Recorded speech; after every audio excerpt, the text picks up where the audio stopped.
Welcome back. In this video, we start with chapter 2 about two fundamental concepts in topology: concept of a continuous map and the concept of homeomorphism. So there will be two sections, one about continuous functions and where we'll give examples, and the second section is about homeomorphisms. Okay, so in this video we are going to cover the first section. Okay, you are probably familiar with the notion of continuity of a continuous map from an interval of R into R. Okay, and the idea is that a function is continuous at the point, let us say x, means that the limit of f of y as y tends to x is f of x. Okay, so can define continuity in terms of limits, and we can define limits in terms of distances. Okay, so f of y tends to f of x as y tends to x means that the distance between f of y and f of x can be made arbitrarily small if y is sufficiently close to x. We encountered this idea before. And now, but we can generalize this definition actually to the more general case of a map between two metric spaces, because in a metric space we have the notion of two points being close enough together. Okay, so the distance gives a meaning to the notion of proximity, if you like. Okay, so in general, if we have a function from a metric space x to another metric space y, we say that f is continuous at the point x if f of y can be made arbitrarily close or arbitrarily proximal to f of x for all y sufficiently close to x. Okay? And so this is captured by this definition, which is not a surprise actually. So this is the famous epsilon delta definition. The epsilon is not a mysterious quantity. The epsilon is the degree of accuracy, if you like. So if you take epsilon equal 10 to the power minus 6, then the distance between f of x and f of y will be less than 10 to the power minus 6, provided that the distance between x and y is less than a certain positive number delta that depends on epsilon. Okay? In general, but actually delta in general depends on epsilon and the point x, because continuity is a local property. So first we define continuity at the point. So the delta depends on epsilon and x. Okay, and then we define continuity, the notion of continuity, on the whole space or on a set. Okay, and you probably also heard about the notion of uniform continuity. In the uniform continuity condition, the delta does not depend on x, so it's the same for all x. So it depends only on epsilon. Okay, so this is a stronger form of continuity called uniform continuity that we shall revisit in chapter 3. Okay, so this generalizes the definition of continuous function or limit actually, because we can define the notion of a limit here in this case with the same quantifiers. Okay, but now it's very general because we are working between two arbitrary metric spaces. And of course, as you may have observed, we can put, instead of strictly less than epsilon, less or equal than epsilon.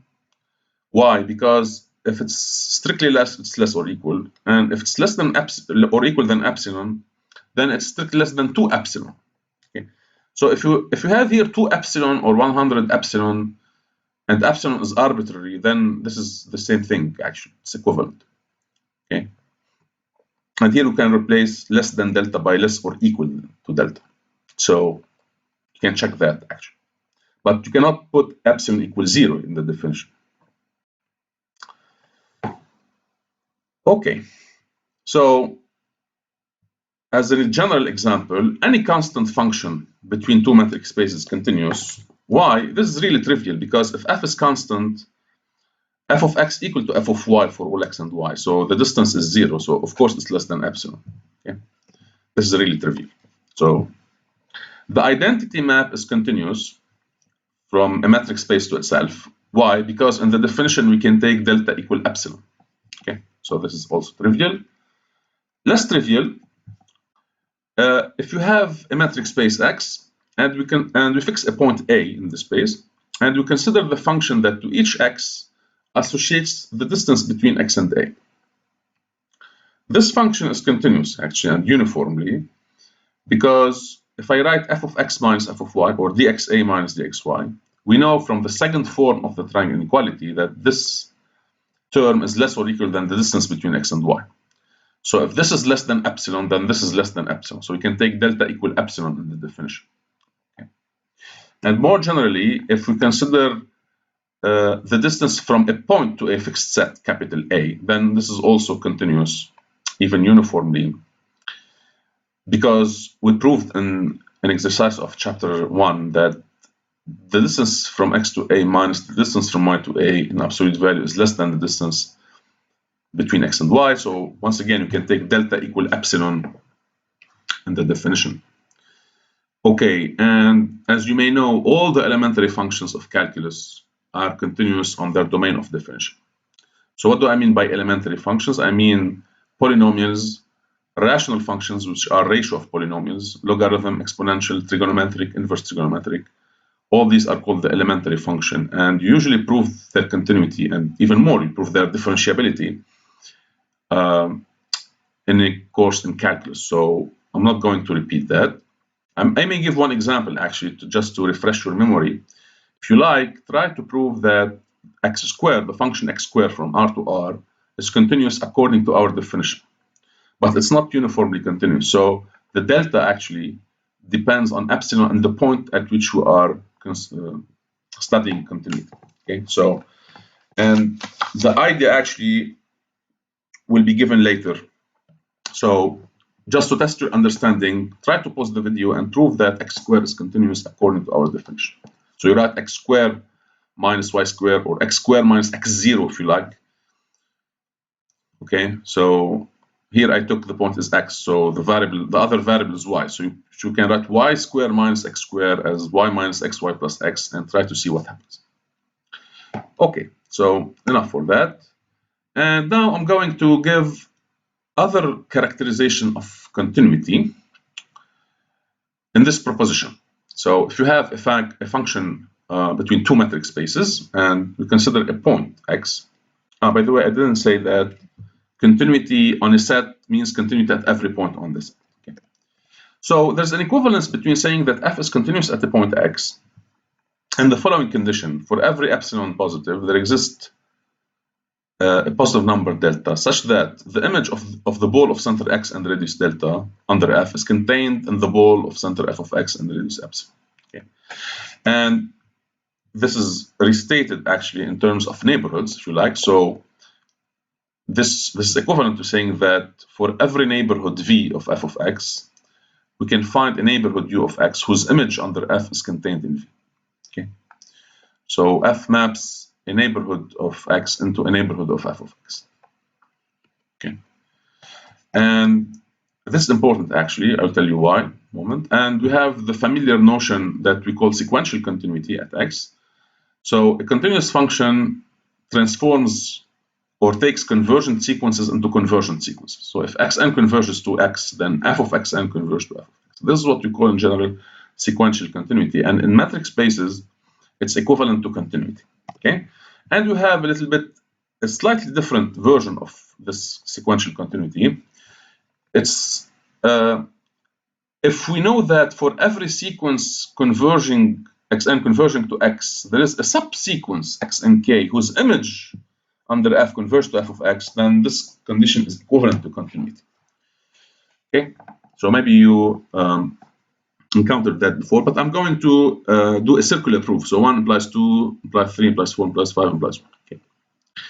Okay, so 1 implies 2 is actually just a restatement of, okay, it's a reformulation of 1. So take epsilon and delta exactly as in the definition.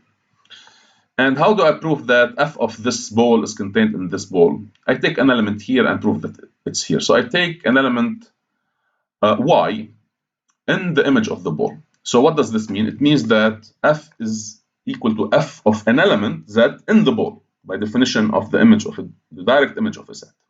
So y equal f of z for some z in this ball. So this means that the distance between z and x is less than delta. And so by the continuity condition, the distance between their images is less than epsilon. And this means that the distance between f of z, so it means that f of z or y belongs to the ball of center f of x and radius epsilon. So y is in the ball in this ball, and therefore any element here is here. Okay, so and conversely, of course, we can go back but I'm going to do a circular proof. Now, 2n plus 3 is also not terribly difficult.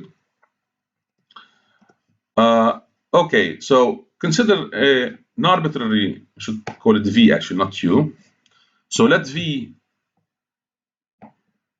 yeah, this is v actually, not u. So let v be a neighborhood of f of x. Then, by definition of a neighborhood, there exists an open set containing f of x contained in v.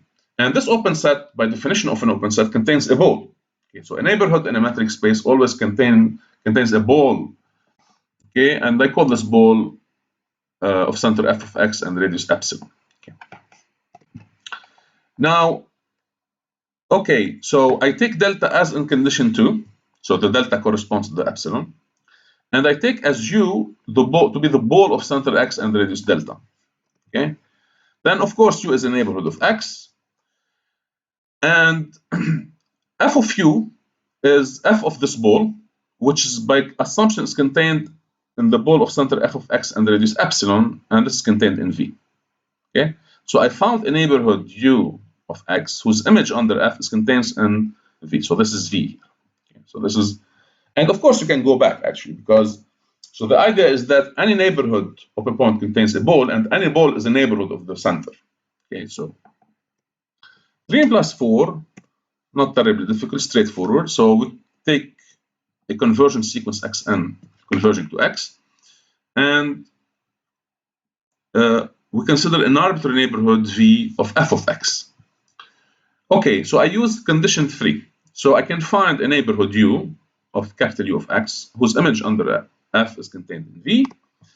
And now, what does it mean to say that xn converges to x? If you recall what we said about convergence of sequences in a metric space, xn converges to x means that xn is in any neighborhood of x for n large enough, for all n large enough. So in particular, if I take this u, I know that all the elements of the sequence will be in that neighborhood, u, capital U of x, for all n large enough. And therefore, the image, so f of xn will be in f of u, which is by construction contained in v. So f of xn will be in that neighborhood, and this is actually for all n large enough. So, and v was an arbitrary neighborhood of f of x. So we proved, so this means actually that f of xn converges to f of x. Okay, and this reasoning is very general actually, so it works. Note here that we didn't use directly the notion of distance in a ball, so just used the concept of neighborhood. And so, therefore, this reasoning can be extended to general topological spaces next year. Okay. So that's it. So 3 implies 4, 4 implies 5. Of course, if the whole sequence converges, then any subsequence converges. This is trivial. And the interesting thing is the 5 implies 1. So closing the loop. Okay, this is a typical reasoning in analysis. So it's very important to master it. We reason by contradiction. So suppose that f is not continuous at x. So we negate the condition of continuity in terms of epsilon and delta. So it's not true that for every epsilon there exists delta, etc. So what does it mean in terms of quantifier? There exists epsilon, or epsilon 0 if you like, such that for every delta, for every y whose distance from x is less than delta, f of x, the distance between f of x and f of y is not less than epsilon, so it's bigger or equal than epsilon. Okay, so this is really the logical negation of the condition of continuity. Okay, because if you go back, the condition states for every epsilon there exists delta, for every y whose distance is less than epsilon, we have the distance between the images is less than epsilon, so just negate. So there exists epsilon for every delta, there exists y. And now I take at delta, I don't have any choice with the epsilon because epsilon is just given, but delta can be arbitrary. So I take delta equal 1, then 1/2, then 1/3, and so on. And so at each step, I find an element that depends on delta. So for delta equal 1, I get y1. For delta equal 1/2, I get y sub 2, and so on. So I have a sequence now such that dyn and x is less than 1/n. So by construction, the sequence yn converges to x. Okay, but the condition that the distance between f of yn and f of x is bigger than epsilon means that no subsequence of f of yn can converge to f of x, because the distance cannot be made arbitrarily small, okay, because it's bigger than something strictly positive.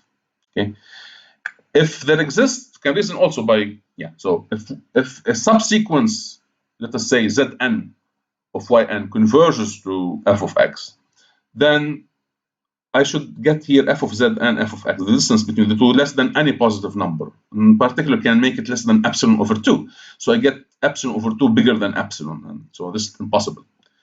Okay, and therefore this is a contradiction, because assumption 5 tells me that I can't find a subsequence of yn converging to f of x for any sequence yn converging to x. So this is a contradiction. Okay, so this completes the circular proof, and the only property or the only condition that does not involve directly the notion of distance or ball is condition 3.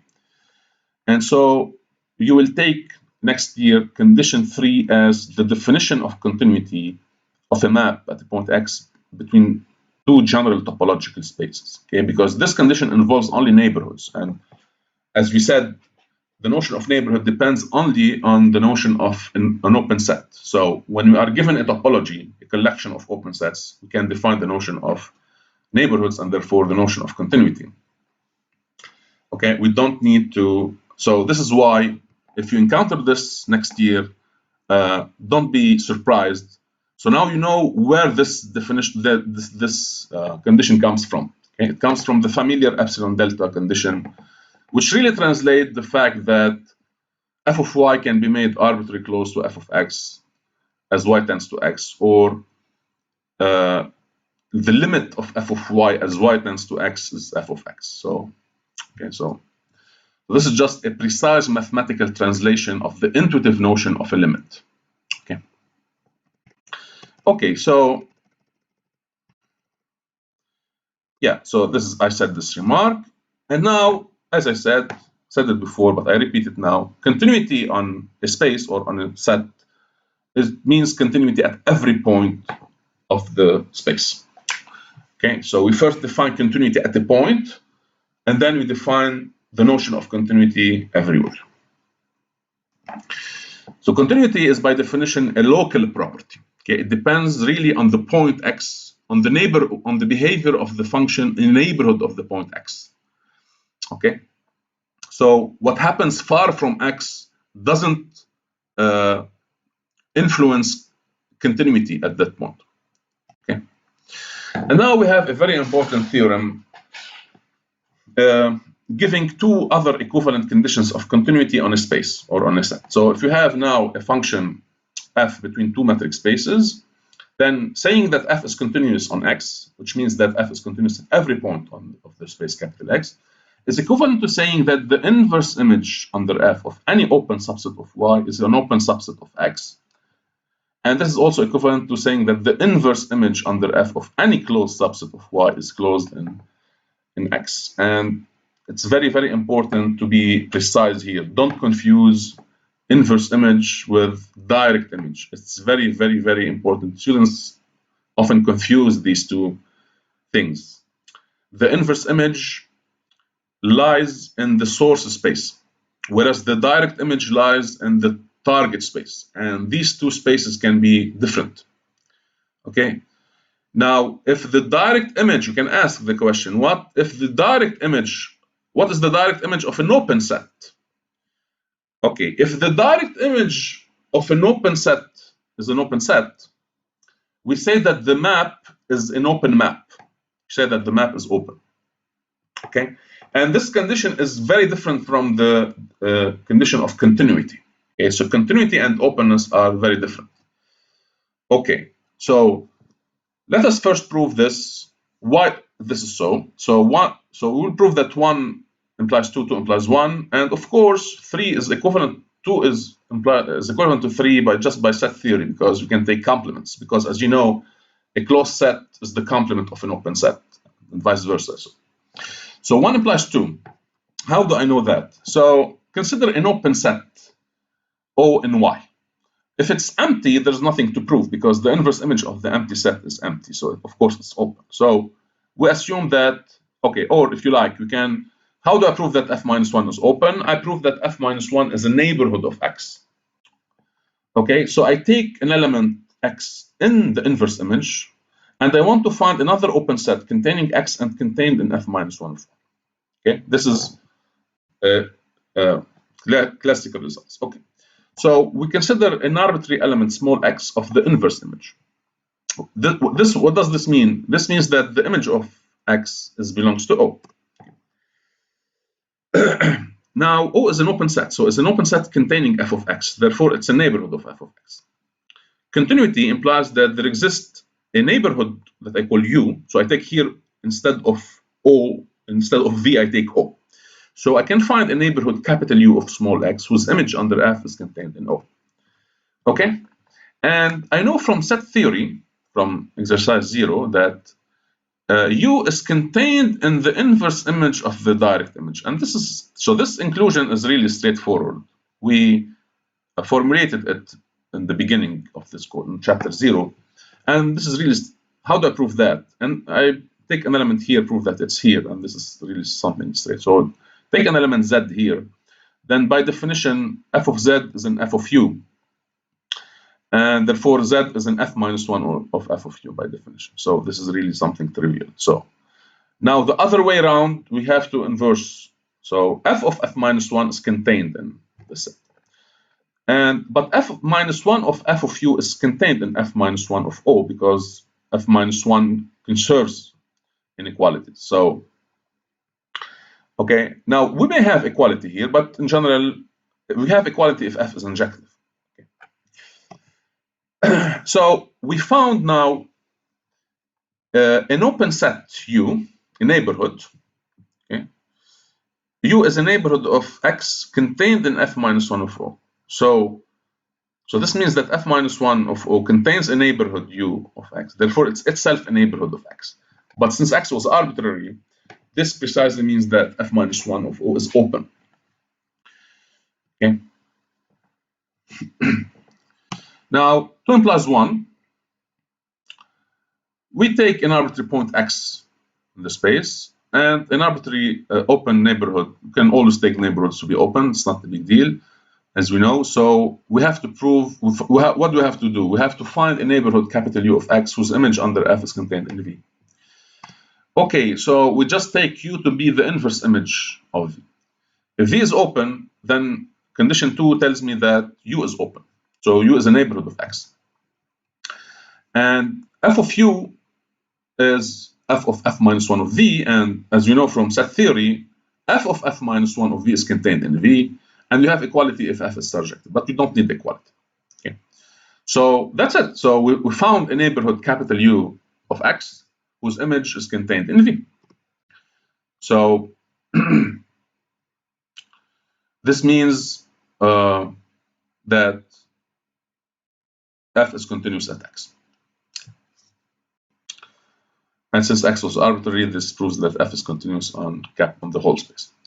Now, how do you prove the equivalence between 2 and 3? You do it. The idea is that we have this relation between inverse images and complements. So in words, if you like, the inverse image of the complement is the complement of the inverse image.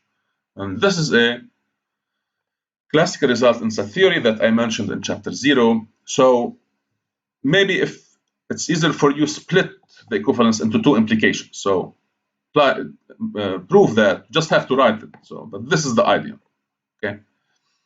So for example, suppose that 2 is true and you want to prove 3. So take C to be an open set, a closed set. I have to prove that its inverse is closed. Okay, so if C is closed, then C is the complement of an open set. Okay, so this is f minus 1 of C. And so f minus 1 of C is the complement of f minus 1 of O, and by condition 2, this is open, so this is the complement of an open set, so it's closed. And of course, you can go the other way around. So this is really, just have to, in the exam, you have to write it. Okay.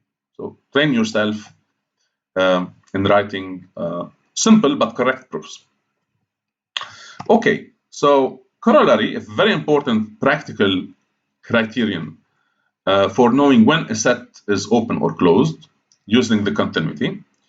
If you have a map from a metric space X into R, so a real valued function, and you consider a real number element A, the set of elements small x in the space whose image under F is less than A, as well as the set of elements whose image under F is bigger strictly than A, these two sets are open.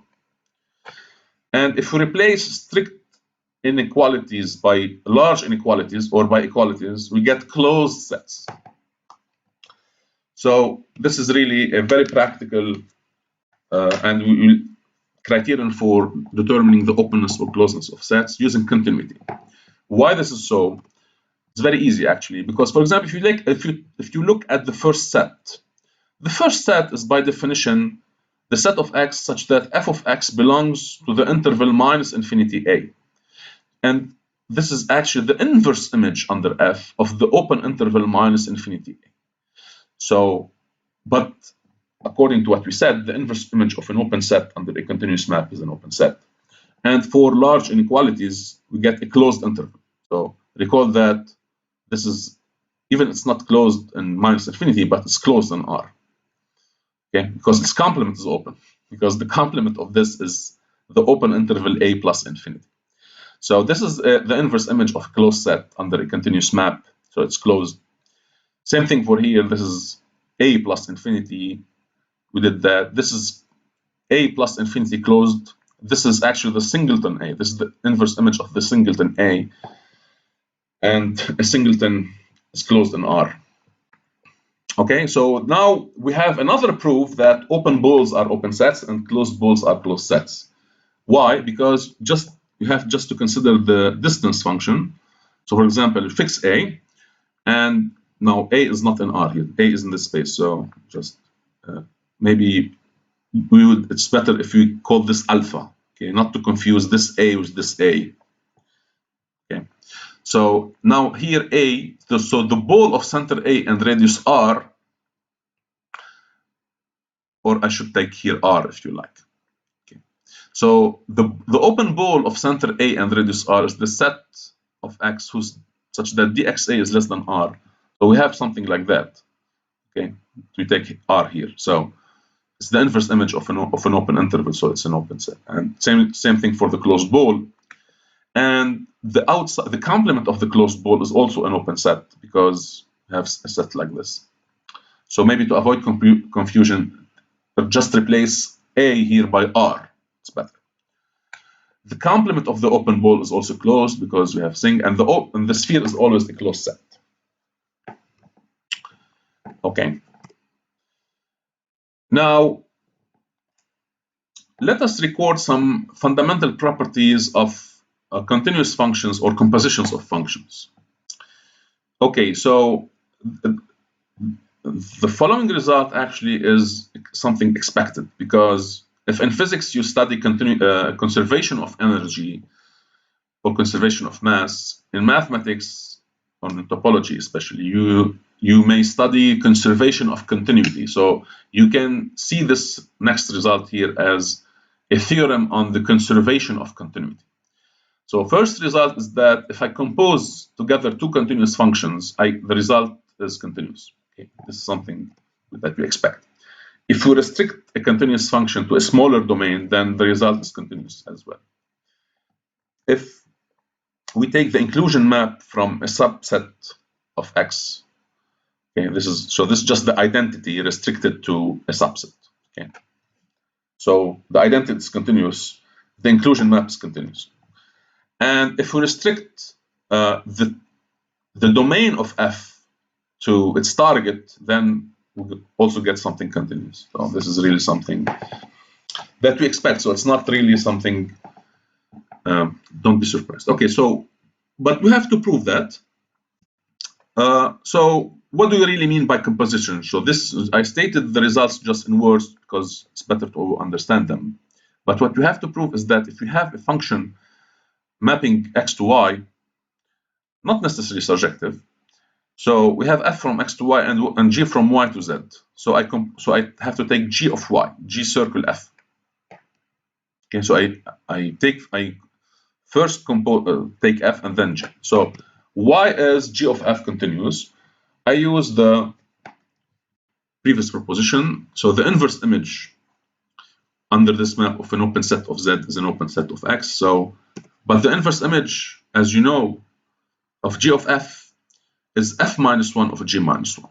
Okay, the other way around. And this is a set theoretic identity.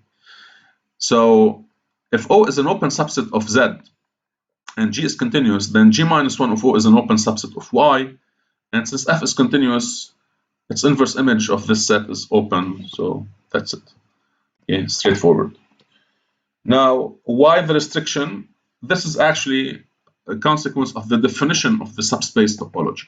Okay, so we have a function f from x to y, which is continuous, and we consider a subset A, or a subspace if you like, but a subspace in the sense of topology. By the way, if you find this video very long, just feel free to pause it and take a break and then go back. Okay, but it's difficult for me to really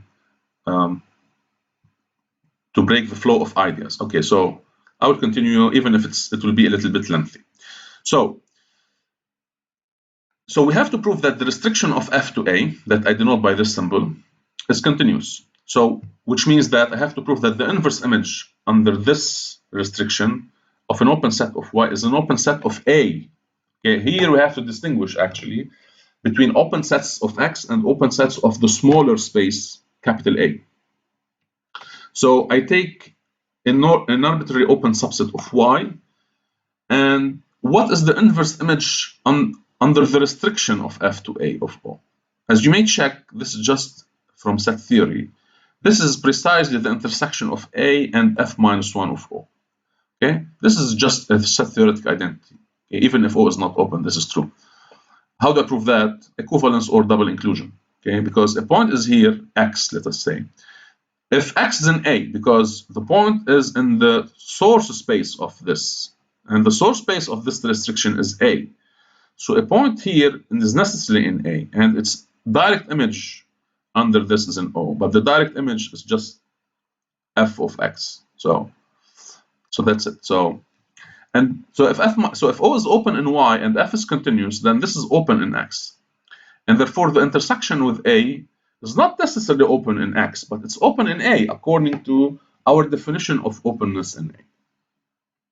Now, 3, same thing actually can be deduced from 2, because J is actually what? Is the restriction of the identity map from X to X.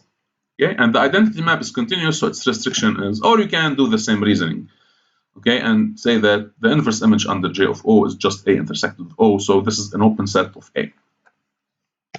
Last point is also trivial. It follows from the definition of the subspace topology. So here I'm just restricting.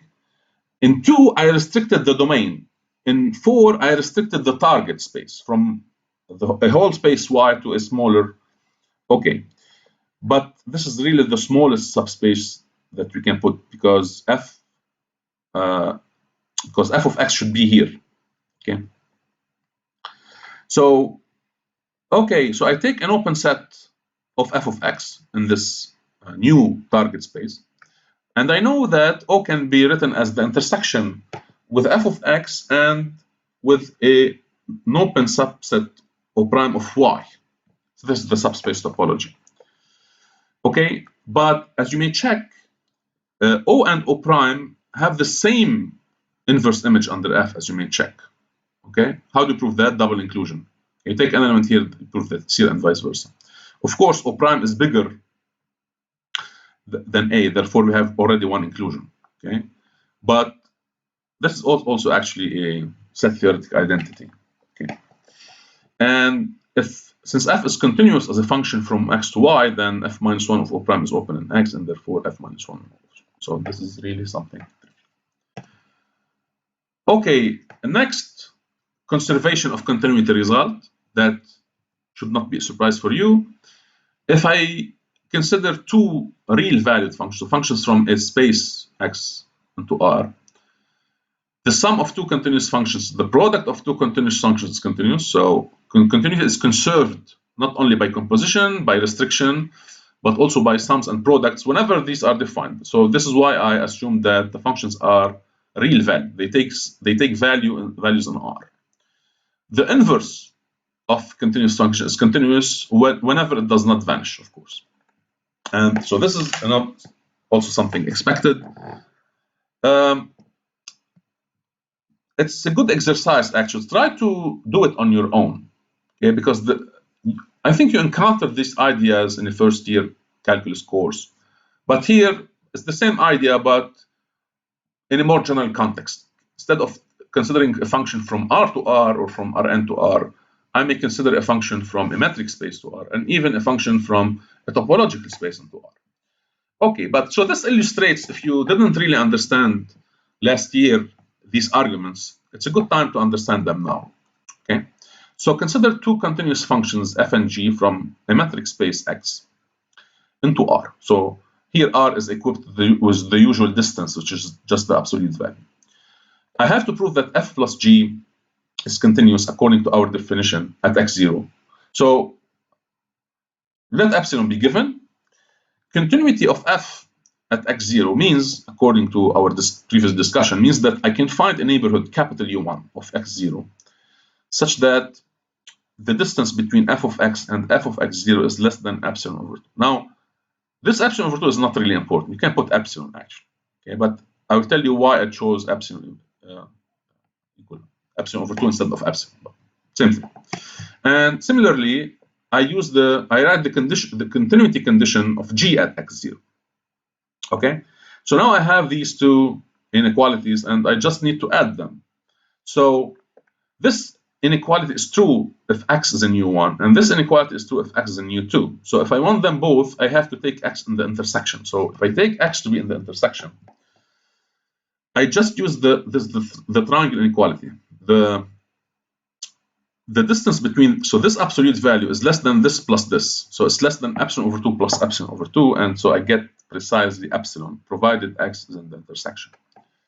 Okay, now, you don't need to do that, actually. You can take epsilon here, and then you'll get 2 epsilon here. It's perfectly acceptable, because if you get 2 epsilon and epsilon was arbitrary, then the result is true. Okay, so we don't need to really work hard in order to exactly get 1 epsilon. But I'm just illustrating this use of the definition. Okay, so for the product, we have similar reasoning, but a little bit more difficult, because we have to add and subtract a term. So we can add and subtract f of x0 gx, or the other way around. We can also subtract g of x0 f of x. Same thing, actually. So, and now I take the absolute, because everything is real now. So I just use the triangle inequality. So the absolute value of this term, I have g of x in common, and here I have f of x0 in common. And I need to make this small and this small, okay? So I use the continuity first of g at x0, okay, because this is just a constant. So I can find a neighborhood u1 of x0 such that the distance between g of x, if you don't like neighborhood, take a ball. It doesn't really matter, actually, okay? But this argument is very general, so it works in topological spaces. Okay, so I can make this distance less than any positive number I like. In particular, I can make it less than epsilon over this quantity. Now, why did I choose this? You will see. And I added 1 just in order to avoid dividing by 0, because f of x0 is maybe 0. In this case, there's nothing to prove, so it's not really important. But just for the picky one of you, just to avoid dividing by this, I add 1. But I can add any positive number, actually. I can add 2, I can add 1/2. Okay, so this is just continuity of G, because my target is to make this less than epsilon over 2 and this less than epsilon over 2. So this is why I took this. Okay, so when I multiply by f of x0, I get f of x0 over f of x0 plus 1. So this is automatically less than 1. So I get less than epsilon over 2. Okay. Now, the first term is, we have just to make sure that this quantity remains bounded and in some neighborhood of x0. And so this term is okay. Just we have to concentrate on this term. Okay, so I claim that this term is bounded in a neighborhood that I call U2 of x0. Why? Because this is just the continuity of G at x0. Okay, so if you like, take epsilon equal 1. Then you will get G of x minus G of x0 is less than 1 for all x in some neighborhood U2. And then use the triangle inequality and you get that. So, okay, so I took epsilon equal 1 in the definition. Okay, now it's not that we can take anything. Okay, so I can take 1/2, 2, anything you like. The idea is that this term should be bounded. If I want this to tend to 0, if you like, or to be less than epsilon over 2, I need to ensure that this is less than a constant. Because if this tends to 0 and this tends to infinity, I'm in trouble. Okay, so this is why I need the boundedness of this term.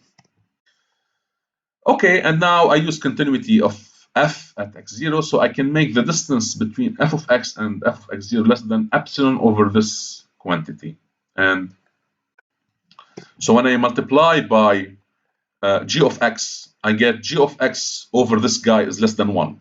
So this guy is again less than epsilon over 2, and therefore by the triangle inequality you get this is less than epsilon. Of course, but I have to take x common. If I need 3 inequalities, each inequality, so I have this first inequality, second inequality, third inequality. If I need them all, I need to take x in the intersection of these 3 neighborhoods where each inequality holds.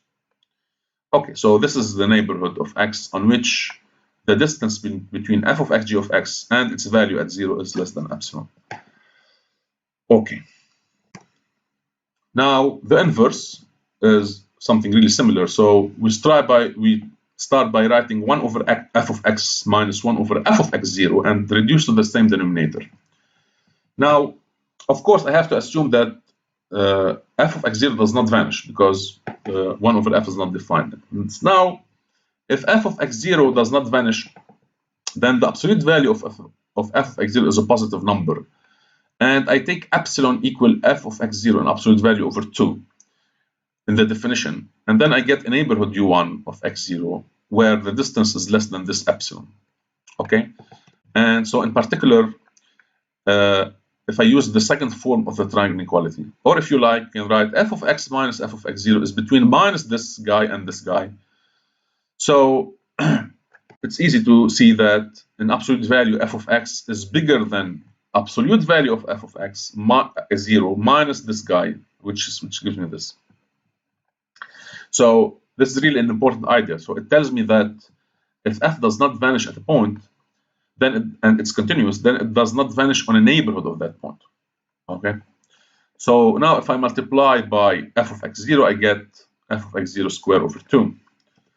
And that's it. So when I write, this is actually, yeah. So this is, okay, so 1 over f of x minus 1 over f of x0. So if I reduce to the denominator, I get f of x0 in the denominator. And this guy is bounded from below by a positive constant. So when I invert it, I get 2 over f of x0. But now continuity of f at x0 tells me that the distance can be made less than any positive number. And instead of epsilon, I take epsilon times f of x0 squared over 2. Why? Because I will have to simplify. When I write these two together, I just get epsilon. Okay. Now, once again, it's not really important. If you get f of x0 epsilon, then it's fine. Okay. So, but it's better. So actually, if you put f of x0, it's not really good because the constant should be independent on the point. Okay. Anyway, So yeah. Now, last topic, continuity of projections and continuity of functions of several variables and functions of several components. So if you have now, recall that if you have two sets and consider their Cartesian product x times y, we have two projections. One pi1, which is a projection onto the first factor, which is x, that I call pi1. So pi1 of a couple is just the first component. And I have the other projection, which gives me the second component. So it's very easy. Okay, now if I have two metric spaces, or even more generally two topological spaces, we defined in chapter 1 what do we mean by the product topology on the product, by considering as building blocks the open rectangles. Okay, now so if you put now the product topology on x times y, then we can ask if the projections are continuous, and the answer is yes, of course. Why? Because you just have to prove that the inverse image of an open set of x is an open set in the product. So if you have, in general, if you have a subset u of x, as you may check, the inverse image under pi1 of u is just the band u times y. So you can draw a figure actually here. Okay, if you consider u, an interval, for example, its inverse image, it's the set of points whose projection is in u. So you get a band actually. Okay, and similar for the other one. You get a here you get a vertical band. Here we get a horizontal band. If you want a geometric interpretation. So here's the expected result. The projections are continuous. Okay, and because of this, because so this is. If this is an open set, this is by definition an open rectangle, and this is an open rectangle. So this is really trivial. And from this, I will deduce that a function of two components or of several components is continuous if and only if all the components are continuous. And this is also something that we expect. Okay, so this is once again conservation of continuity theorem. So we have to prove two things. So we have a function of two variables, so it takes the values in a product, y times z, and we equip, of course, y times z with the product topology. So denote the projections by pi sub y and pi sub z instead of pi1 and pi2, because we have the x here, so in order to avoid confusion. So we can write here pi sub x, if you like, and here pi sub y. The projections are really, the components of f are really the projections of f. So f1 is the composition of the projection onto y and f, and same thing for f2, as you may easily check, because f of x is f1, f2. So pi y of f1, f2 is just f1. So now if f is continuous, since the projections are continuous, then the composition of two continuous is continuous. So this is really easy. And conversely, if f1 and f2 are continuous, this is a little bit more delicate. How do I know that f is continuous? We have to show that the inverse image of an open subset of y times z is open in x. But I know that I can build open subsets in the product topology by the open rectangles. So it's enough to consider the inverse image of an open rectangle. So I take an open rectangle u times v. So u is an open set of y and v is an open set of z, and I consider the inverse image. Now, elementary set theory tells me that I can write this inverse image as the intersection of the inverse image of u under f1 and the inverse image under f2 of v. This is also something set theoretic identity. Okay, and now I didn't say it explicitly, but I told you that open rectangles are building blocks of open sets. So you can prove actually that any open set in the product is a union of such rectangles. Okay, so if the inverse image of each building block is an open set, because now if f1 and f2 are continuous, this is open, so the intersection is open. So when I take the union, f minus 1 of a union is union of f minus 1, so it's a union of open sets, and therefore it's open. Okay, so we are almost done. Last result is about a function of two variables. So if we have a function of two variables, so a function from a product of two spaces, if you don't like topological spaces, it's not a big deal. You can always assume that the spaces are metric. But in many cases, we don't need directly the notion of a distance. We just need the notion of open set and continuity and so on. So here, in this form, we can assume that x, y, z are topological spaces. So we have, so f is a function of two variables. If I fix the second variable and let the first one vary, I get what we call a partial map.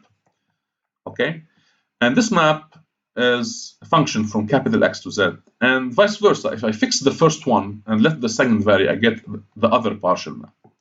So this is also an expected result. If a function is continuous, or we say jointly continuous, or continuous in both variables, then the partial maps are also continuous. So if a function is continuous jointly in two variables, then it is continuous separately in each variable. But the converse is not true, as you may know. Why this is true? So one direction is easy, because if I fix, for example, y, and let x vary, I get a function of x that I call g. Okay, here y is fixed in the reasoning, okay, in this case. Okay, and what is the relation between f and g, which is the partial map? If I consider the map from capital X into capital X times y, whose first component is x and its second component is constant, okay? This is continuous because the first component is the identity and the second component is constant, so both are continuous. So alpha as a map from capital X to capital X times y is continuous. And by definition, G is just the composition of F and alpha, okay? So first take X, then we move to xy, and then we take f. So we get the partial map G. So as a composition of continuous maps, it's continuous, and same thing for the other way around. And I should also mention that the converse is not true. It's possible that a function is continuous separately in each variable, but it's not continuous jointly. And this is the famous example that you probably encountered in first year. You take just f from r times r into r, which is xy over x squared plus y squared if the denominator is different from 0. So if we are different from 0, 0, and 0 if we are at 0. And actually, it doesn't matter how do I define the function at 0, 0. You can take anything. Because the problem is that f has no limit as x and y tend to 0. So it's not continuous at 0, 0. But the partial map, if you take x equals 0, you get the 0 map. So the partial maps are 0 and 0. So of course they are continuous. Okay. So this is so the converse is not true. Okay. So this concludes this lengthy video. Thank you so much for your attention. And in the next video, I'm going to cover section 2.2 about the very important notion of homeomorphism.